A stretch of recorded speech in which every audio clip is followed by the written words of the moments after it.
किंवा ज्योतिषाचार्य आहेत यांनी जेवढी पुस्तकं लिहून ठेवलेली आहेत तेवढी नक्षत्र वाईज पुस्तकं लिहून ठेवलेली आहेत. मग एखादं नक्षत्र पावसाचं असतं आणि त्या दिवशी नेमका पाऊस का पडत नाही, तर त्याची कारणं अनेक असतात. आत्ताच्या कुंडलीनुसार, समजा आत्ताची जर कुंडली मांडली तर आत्ताच्या कुंडलीनुसार कोणते ग्रह कसे आहेत, त्या ग्रहांच्या युतीमुळे, त्या ग्रहांच्या योगांमुळे पाऊस पडणार आहे की नाही असं सुद्धा ठरवलं जातं.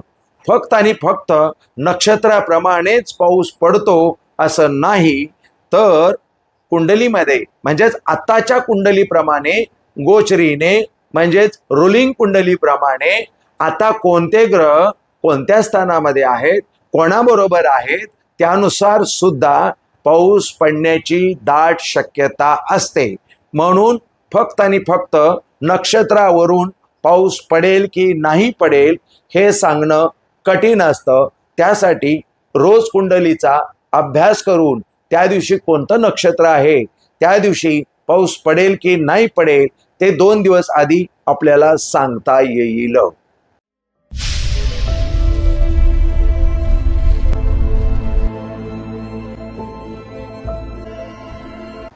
श्री स्वामी समर्थ. गुरुर् ब्रह्मा गुरुर्विष्णू गुरुर्देव महेश्वरा, गुरु साक्षात परब्रह्म तस्मै श्री गुरुवे नमः. सर्व स्वामीसेवक ज्योतिष विद्यार्थी मित्रांनो, 2026 जूनमध्ये पाऊस यायलाच पाहिजे होता, परंतु आला नाही. त्याची कारणं अनेक आहेत, परंतु ज्योतिषशास्त्रानुसार पाऊस का नाही आला तर ते पाहण्यासाठी आपण आज ज्योतिषशास्त्राच्या नक्षत्रांचा आज उपयोग करून घेणार आहोत. आपण लहानपणी नेहमी म्हणायचो, एरे एरे पावसा तुला देतो पैसा, पैसा झाला खोटा आणि पाऊस आला मोठा. पण इथे आता उलट झालाय. एरे एरे पावसा तुला देतो पैसा, पैसा झाला खोटा आणि पाऊसही झाला खोटा, अशी काहीतरी परिस्थिती आता निर्माण झालेली आहे.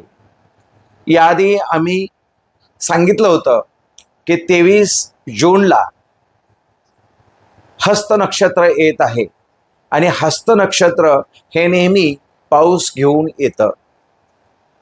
पण हस्त नक्षत्र हत्तीसारखा पाऊस म्हणजे मजबूत पाऊस देतो, परंतु हस्त नक्षत्रानंतर लगेच चित्रा नक्षत्र येतं. मग चित्रा नक्षत्राच्या दिवशी मात्र पावसाचं फक्त चित्रच दिसलं आणि पाऊस आलाच नाही. अशा पद्धतीने नक्षत्रवाईज पाऊस येत असतो आणि त्याप्रमाणे पृथ्वीवरती पावसाचं प्रमाण कमी जास्त होत असतं. नक्षत्राप्रमाणे कसा कसा पाऊस पडतो ते आता आपण पाहणार आहोत. आम्ही सांगितल्याप्रमाणे 23 जून रोजी हस्त नक्षत्र होतं. त्या दिवशी पाऊस हजेरी लावणार म्हणजे लावणार असं गणित होतं. मुंबईमध्ये सुद्धा पाऊस पडला आणि काही प्रमाणात काही शहरांमध्ये सुद्धा पाऊस पडला आणि सुरुवात मात्र झाली. त्याप्रमाणेच त्या नक्षत्राचं ते प्रिडिक्शन होतं. ही गोष्ट नक्षत्राप्रमाणे घडतच राहणार.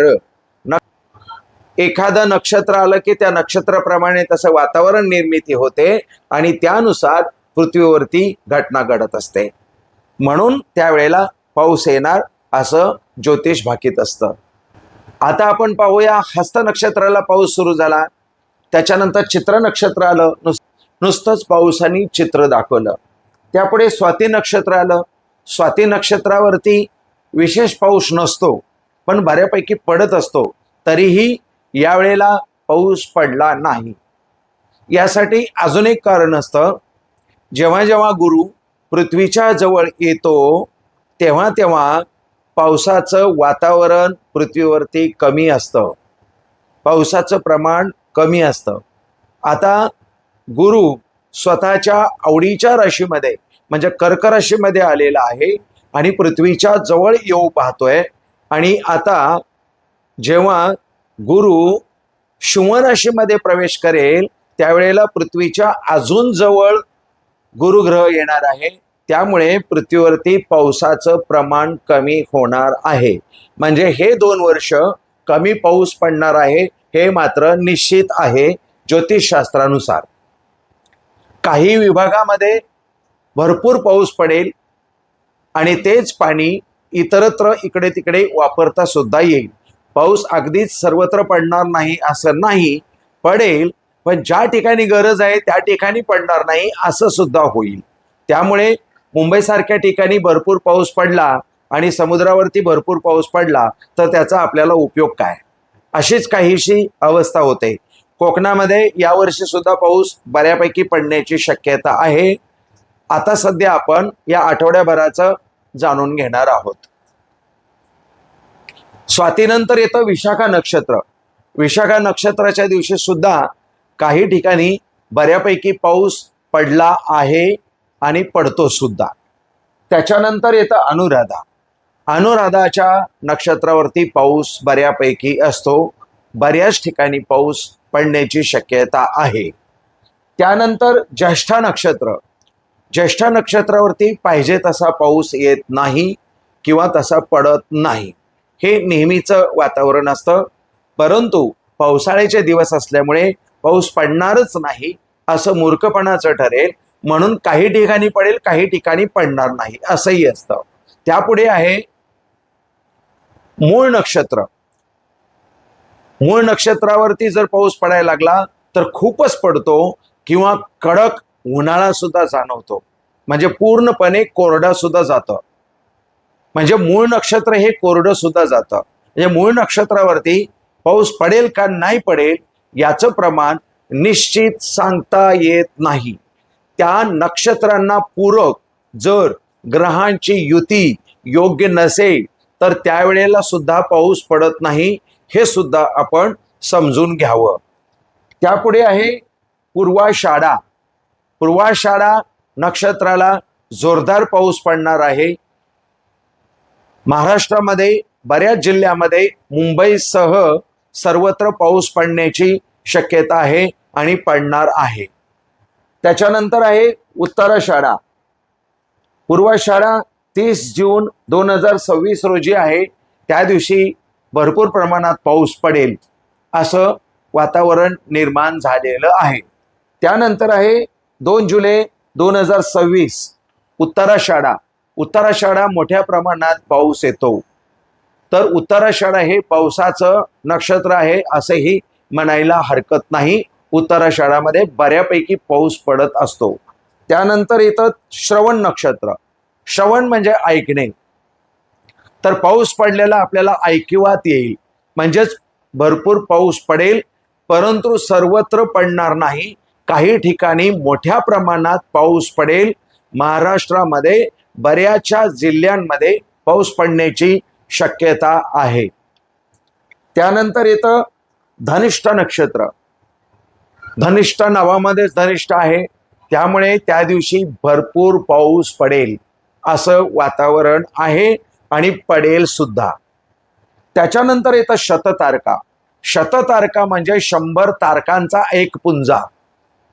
ज्या वेळेला असं वातावरण निर्माण होतं त्यावेळेला पावसाचं प्रमाण शतपटीने वाढतं असं म्हटलं जातं. तर ज्योतिष विचारानुसार शततारका नक्षत्र भरपूर पाऊस घेऊन येईल. म्हणजे 5 ते 6 जुलै पर्यंत भरपूर पाऊस पडेल असं वातावरण निर्माण झालेलं आहे. एकूण 30 जून 2026 पासून ते 6 जुलै 2026 पर्यंत महाराष्ट्रामध्ये मोठ्या प्रमाणात पावसाची नोंद घेतली जाईल.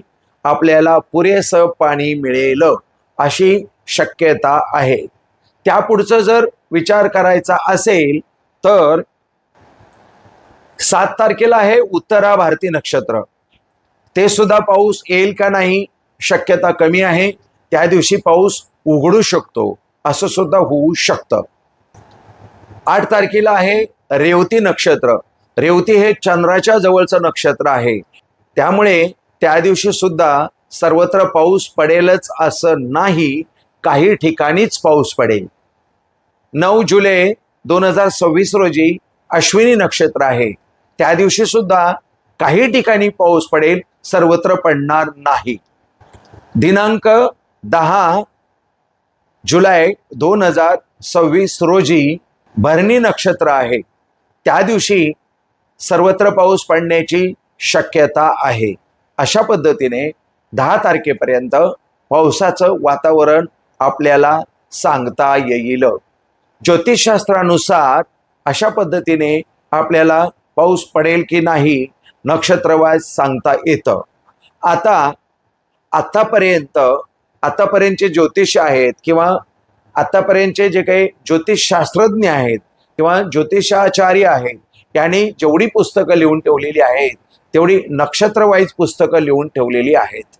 मग एखादं नक्षत्र पावसाचं असतं आणि त्या दिवशी नेमका पाऊस का पडत नाही तर त्याची कारणं अनेक असतात. आत्ताच्या कुंडलीनुसार समजा आताची जर कुंडली मांडली तर आताच्या कुंडलीनुसार कोणते ग्रह कसे आहेत त्या ग्रहांच्या युतीमुळे त्या ग्रहांच्या योगांमुळे पाऊस पडणार आहे की नाही असं सुद्धा ठरवलं जातं. फक्त आणि फक्त नक्षत्राप्रमाणेच पाऊस पडतो असं नाही, तर कुंडलीमध्ये म्हणजेच आताच्या कुंडलीप्रमाणे गोचरीने म्हणजेच रुलिंग कुंडलीप्रमाणे आता कोणते ग्रह कोणत्या स्थानामध्ये आहेत कोणाबरोबर आहेत त्यानुसार सुद्धा पाऊस पडण्याची दाट शक्यता असते.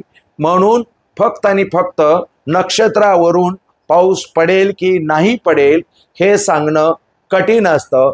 त्यासाठी रोज कुंडलीचा अभ्यास करून त्या दिवशी कोणतं नक्षत्र आहे त्या दिवशी पाऊस पडेल की नाही पडेल ते 2 दिवस आधी आपल्याला सांगता येईल. आमचा हा व्हिडिओ आपल्याला आवडला असल्यास अशाच प्रकारचे व्हिडिओ पाहण्यासाठी आपण आमच्या चॅनलला सबस्क्राईब करा, म्हणजे ऑटोमॅटिकली आपल्यासमोर अशा प्रकारचे व्हिडिओ येतील. धन्यवाद. श्री स्वामी समर्थ.